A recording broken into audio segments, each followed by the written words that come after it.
राधे राधे। उत्तराखंड के अल्मोड़ा में भगवान शिव का एक ऐसा मंदिर है जहां इंसाफ के लिए लोग कोर्ट कचहरी जाते नहीं हैं, सीधे भगवान को चिट्ठी लिखते हैं।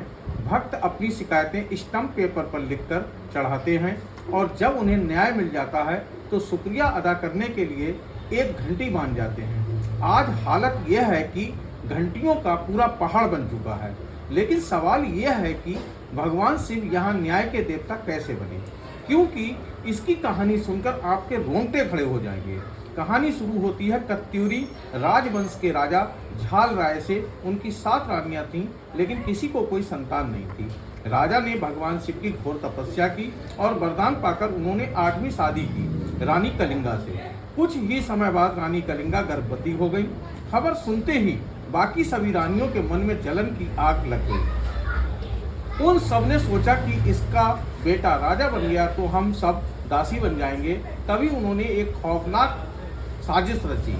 जब रानी कलिंगा ने बेटे को जन्म दिया तो उन रानियों ने छल से उस बच्चे को मां से दूर कर दिया, ये कह के पहले कुल देवी को दर्शन कराएंगे, और चुपके से उस नन्हे राजकुमार को एक टोकरी में रखकर बहती नदी में फेंक दिया। इतना ही नहीं, उन्होंने पालने में एक सिलबट्टा मसाला पीसने वाला पत्थर रख दिया। राजा से झूठ बोला, महाराज अनर्थ हो गया, आपकी रानी ने इंसान को नहीं एक पत्थर को जन्म दिया है।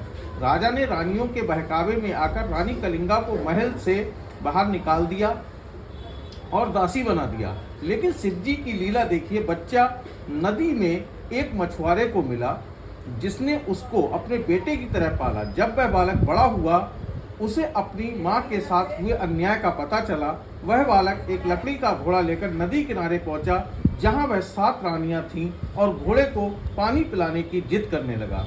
रानियां जोर जोर से हंसने लगीं और बोली, अरे मूर्ख, कहीं लकड़ी का घोड़ा भी पानी पीता है। तब उस बालक ने गरजते हुए जवाब दिया, अगर एक रानी पत्थर को जन्म दे सकती है तो मेरा लकड़ी का घोड़ा पानी क्यों नहीं पी सकता। ये बात राजा तक पहुंची और सच सामने आ गया। राजा ने तुरंत अपनी रानी और बेटे को अपनाया और उन 7 रानियों को सजा दी। वही बालक आज पूरे उत्तराखंड में गोलू देवता यानी न्याय के देवता के रूप में पूजे जाते हैं। आज भी जब किसी को कोर्ट कचहरी से न्याय नहीं मिलता, वह इन्हीं की शरण में आता है और खाली हाथ नहीं लौटता। इस अद्भुत देवता के लिए कमेंट्स में लिखें जय गोलू देवता।